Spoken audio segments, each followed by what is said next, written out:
Welcome to CIT 003, a course on web-based technologies and multimedia applications. Today lecture is the first lecture in this particular course. I suggest you all to go through the introductory lecture on this particular course before starting to run the video lectures.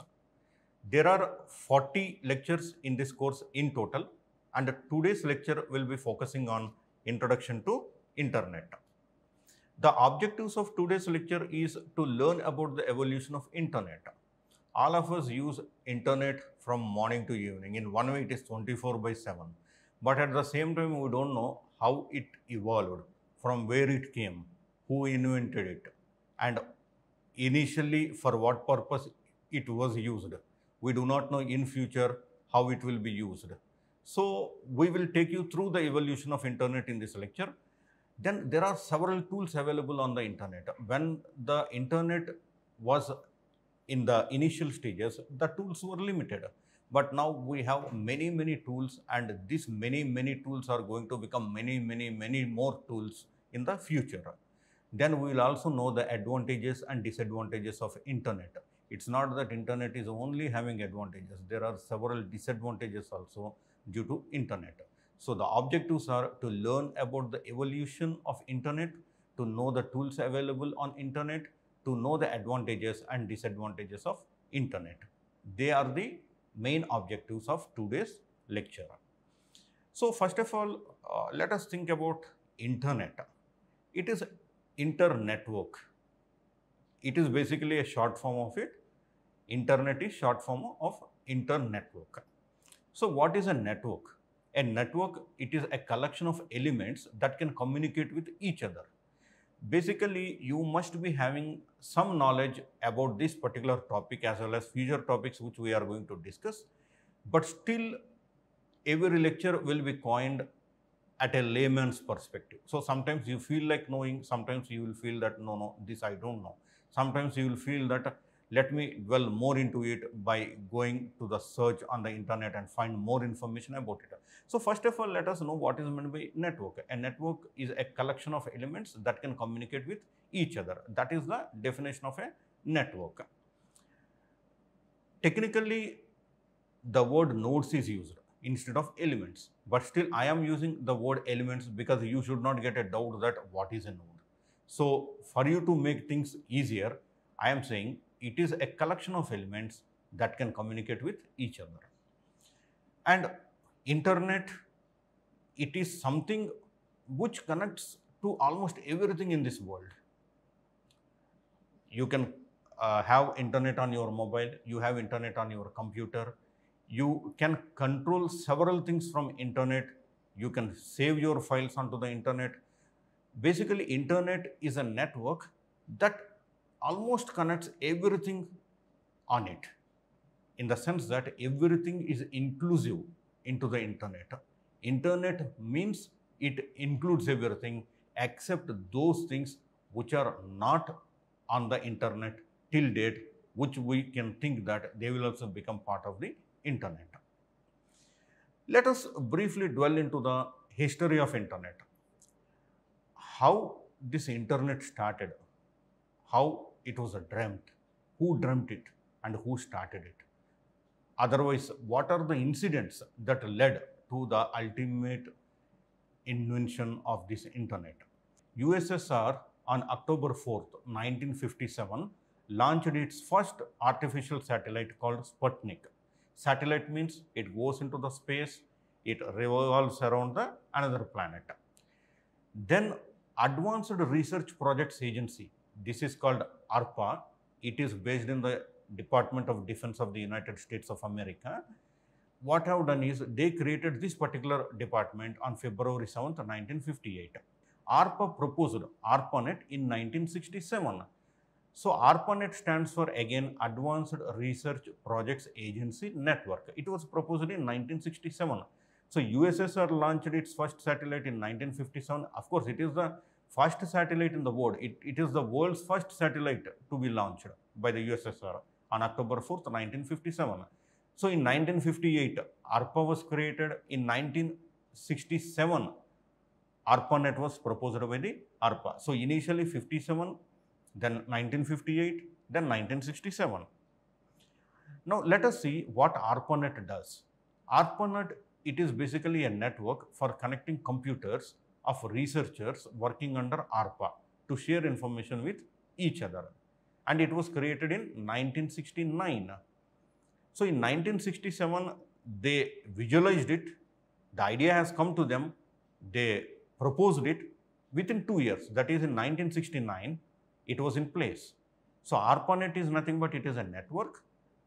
It connected all the computers of all the researchers who are working under the ARPA, that is Advanced Research Projects Agency.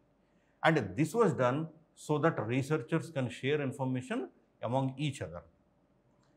Researchers can also receive and send messages over the ARPANET. They can also receive data and files over the network.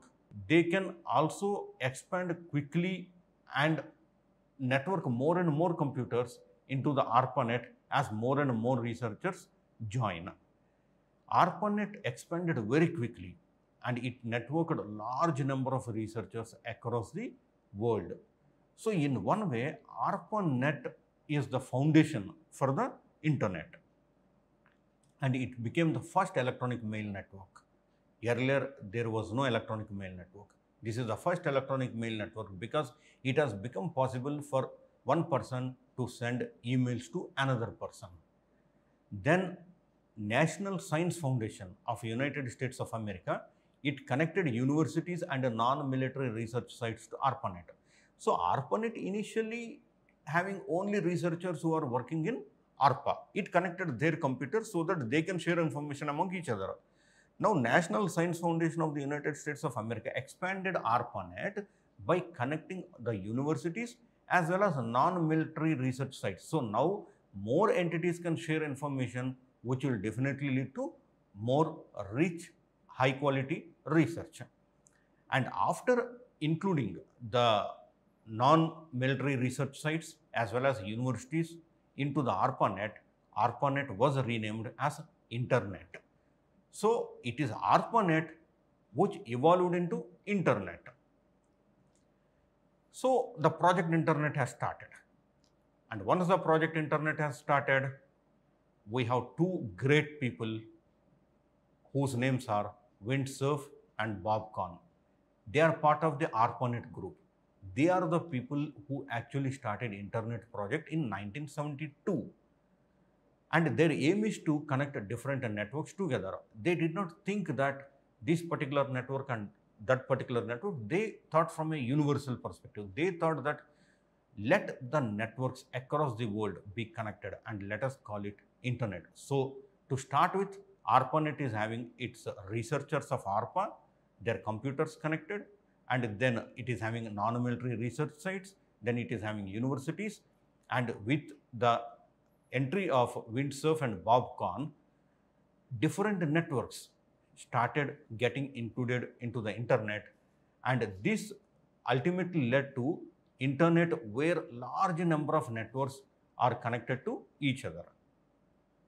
So here we have Vint Cerf also. I am also showing his image to you. He is a professor from the Stanford University. Then I am also showing you Bob Kahn. He is basically from Princeton University, and to work on TCP/IP, he started contacting the Vint Cerf and started working together, and both of them together have done a lot for the evolution of Internet as well as TCP/IP. There are several challenges they faced in the creation of Internet. Now, if you think that Internet, it is a global collection of networks. Each network may have its own interface. Or if there are, let me say, 1 lakh networks, it is not that all the 1 lakh networks are having the same interfaces. Now, Internet should enable communications between these different networks. So, one challenge is different interfaces. The second challenge is packet sizes. Packet means it is a collection of bits, or you can say bytes. when data is being transmitted from one place to another place, everything is done in terms of bits. So these bits are grouped into packets. Now there is a specific size for the packet in each network. So these packet sizes are not uniform. So when you are bringing all the networks onto the internet, now there should be some uniformity, or there should be some way of really interpreting these packets and really understanding these interfaces, so that internet works intermittently and more networks can be included as part of it. Another challenge is the transmission rates of these networks. Different networks are having different transmission rates. So that is also needs to be taken care of. So there are three challenges. One challenge is different interfaces. Another challenge is different packet sizes. Another challenge is different transmission rates. So there are three challenges in the creation of internet. Now, what are the solution to the challenges? One solution is gateway. It is basically a piece of hardware which enables data transfer from one network to another by doing necessary conversions of protocols, etc. So there is one network, there is another network. Let me say N1 is a network, N2 is another network. Now N1 and N2 are to communicate with each other, but they both are having different protocols. They run on different protocols. Their transmission rates are different. Their interfaces are different. Their packet sizes are different. Now, how they can communicate? Then it is the gateway, the piece of hardware, which actually facilitates it. It stands in between, takes communication from one and interprets it to the other. So gateway, it is basically hardware that enables data transfer from one network to another by doing all the necessary conversions of protocols. Without gateway, the networks can't communicate with each other because they don't understand each other, because they are built on different parameters. Another solution is, of course, this is one solution. Now the second solution, it is not optional. It is also part of the solution. That is TCP/IP. TCP/IP stands for Transmission Control Protocol or Internet Protocol. It was proposed in 1973, and TCP/IP is nothing but it is a suite of protocols that are doing a lot of work on the internet. Without TCP/IP, one can forget internet. One can easily assume that it is not possible, or it would have not been possible to have a internet which we are experiencing today. Original ARPANET protocols are abolished. So initially ARPANET is having protocols, all those protocols were removed. TCP/IP made de facto standard for internet. Any new network coming onto the internet, any new device coming onto the internet needs to have its conformance with the TCP/IP. First TCP/IP network became operational in 1983. The first transmission control protocol or internet protocol network, it has come in 1983. All hosts on the ARPANET were switched over from older ARPANET protocols to TCP/IP. Once TCP/IP has become the standard for internet, all the protocols of ARPANET and other networks were switched to TCP/IP. Now, internet is one, and we also know one more thing, that is World Wide Web. We always start our URLs with www dot. www stands for World Wide Web. So, World Wide Web was invented by Sir Tim Berners-Lee. He is a British scientist, and he invented the World Wide Web in 1989 at CERN, CERN, and it is an European organization for nuclear research.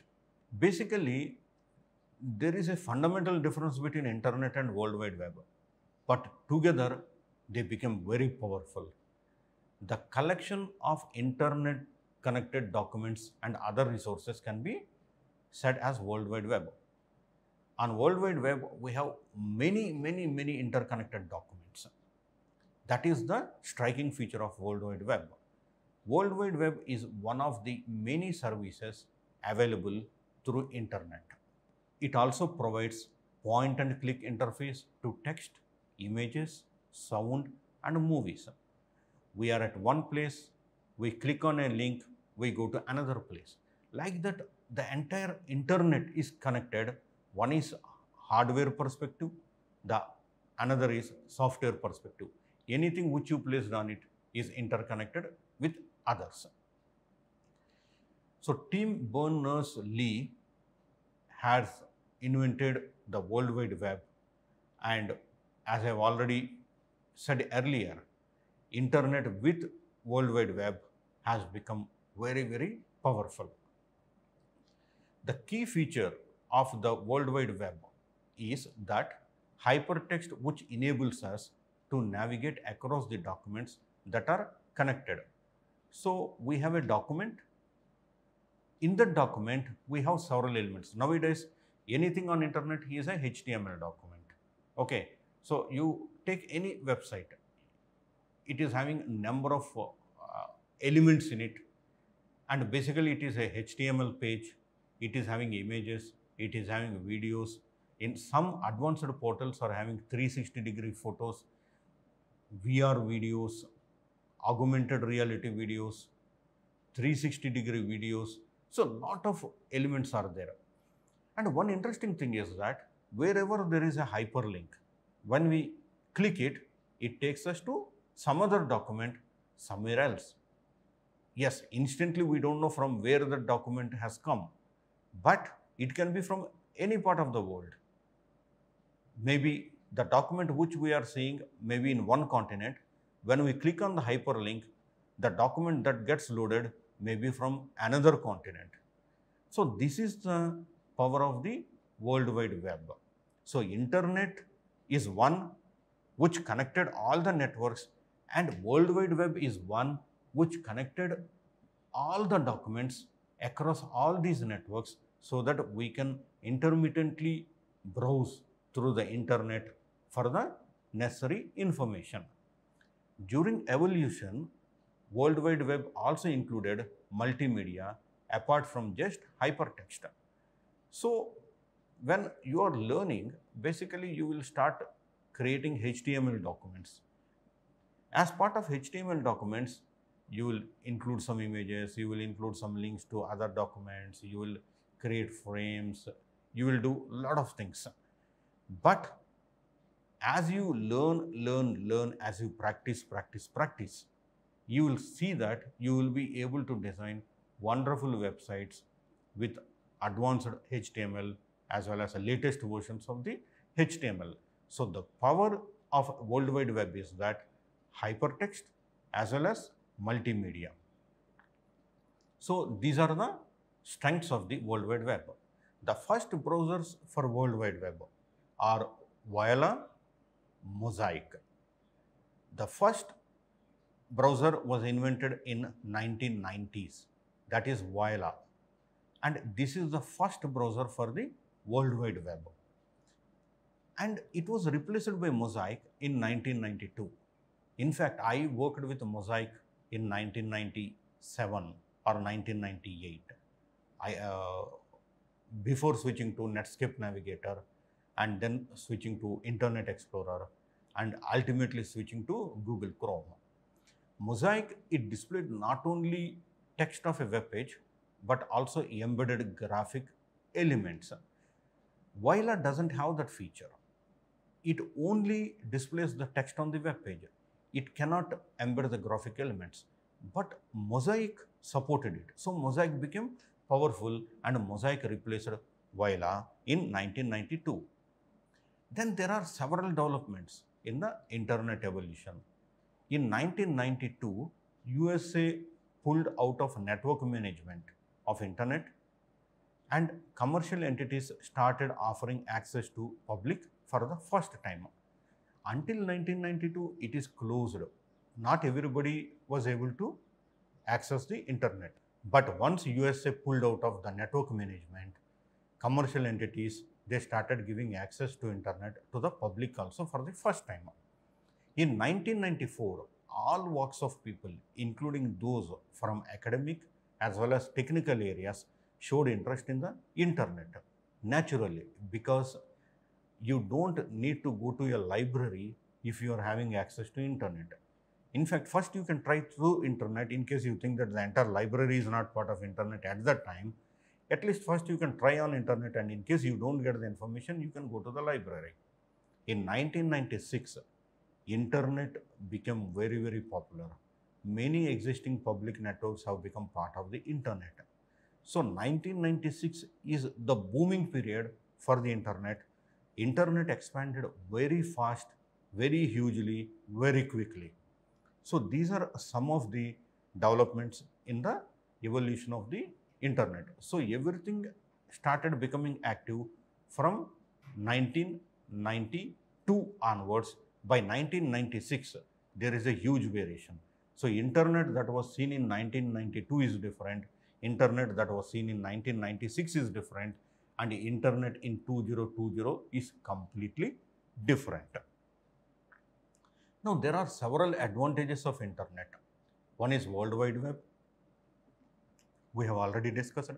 It is the World Wide Web which connected all the documents across the networks, and we do not know basically how many networks are there on the internet.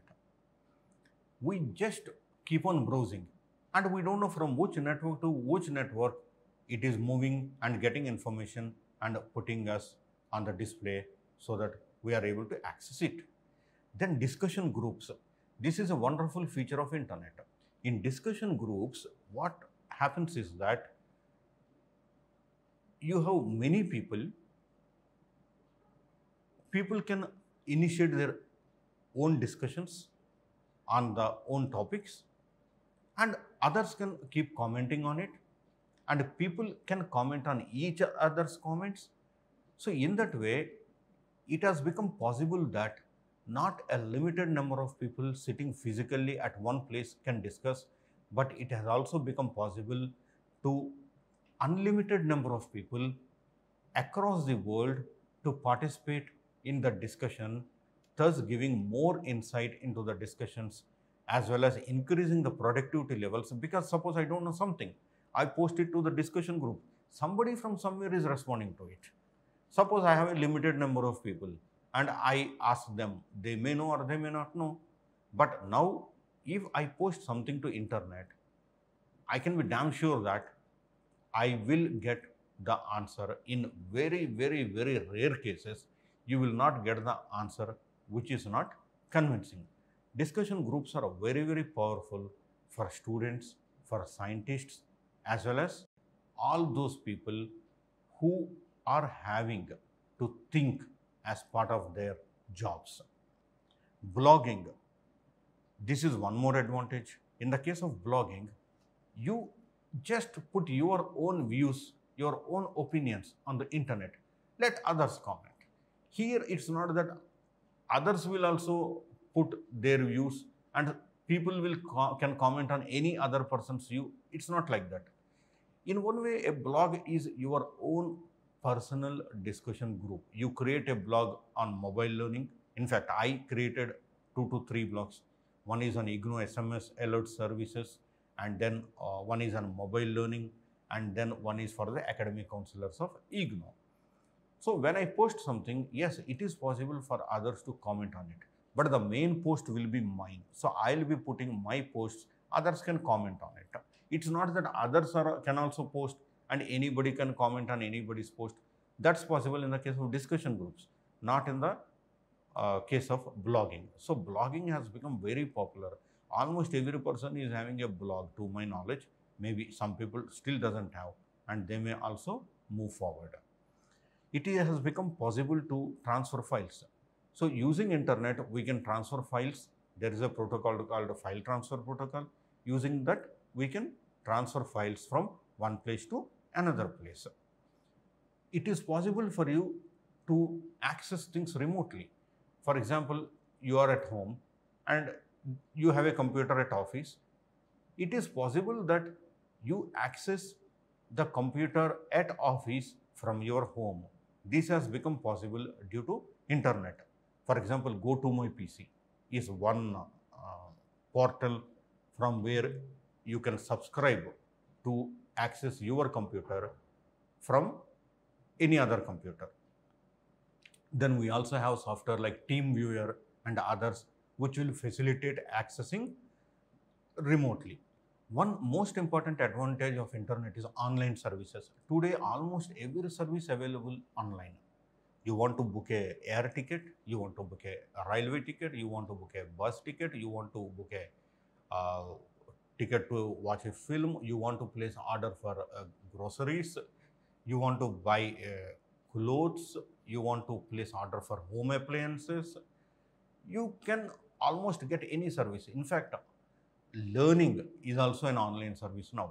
You subscribe to some portals and immediately you start getting educational services from them, because now almost everything is online. Then there are online resources, many resources. I want to access a particular research paper. Yes, it is possible. I can access it on the internet as long as it is available or made available. Otherwise, maybe I have to subscribe and then I can access it on the internet. There is no need that I send a demand draft, I subscribe, they will send me a printed copy. So there are large number of online resources. Podcasting, it has become possible due to internet. iPod from Apple, it is a famous device which facilitates podcasting. It has become possible to know information, to acquire knowledge as well as to learn. We have search engines, we have YouTube from where we can learn a lot. It is possible to connect with others, communicate with others, share with others by using the features like chat, voice over internet protocol, email and forums. It is possible to know the routes from any place to any place.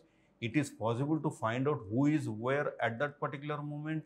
All these things are possible due to global positioning systems, again, which use internet normally. So address, mapping, contact information are possible to be known. You can bank online. Earlier you have to go to a bank, but now there is no need for you to go to a bank. Happily sit inside and you can access your bank on the internet.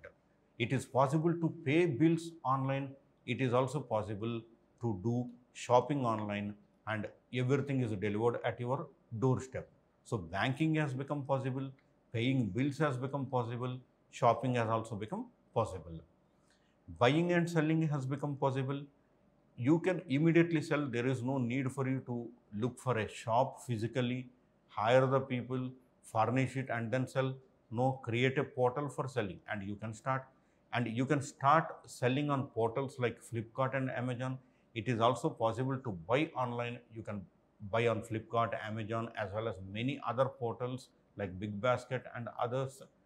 It is possible to collaborate with others. For example, when you're working from home, you can just work as if you're working from your office. And in fact, internet provides access to the global workforce. It is possible to donate online. It is also possible to fund online. It is possible to view movies online. So entertainment is also possible due to internet. Then a new technology has come which is called IoT, Internet of Things, due to which you can access internet on wearable devices. For example, you have Apple Watch, you have Samsung Watch, from where you can access the things. So IoT is taking a big leap and many things are going to be part of IoT in the near future.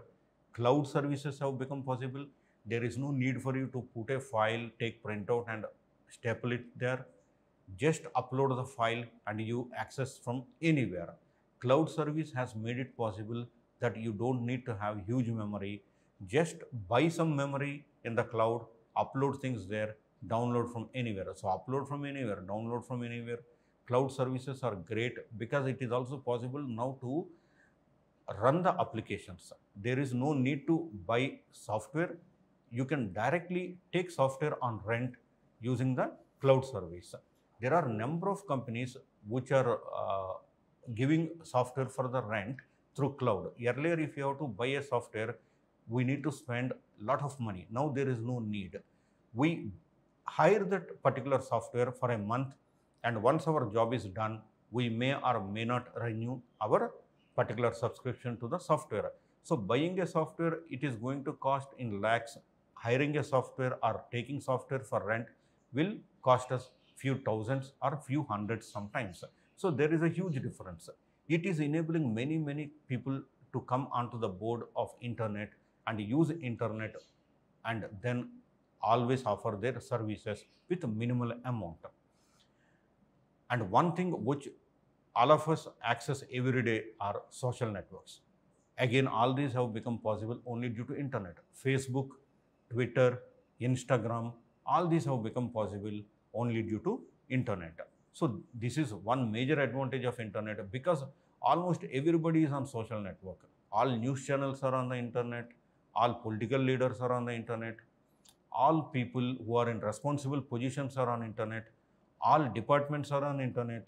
So if everything has moved to the social network, then it is basically internet which facilitated them. So if you don't have internet access for an hour, you are going to miss a lot.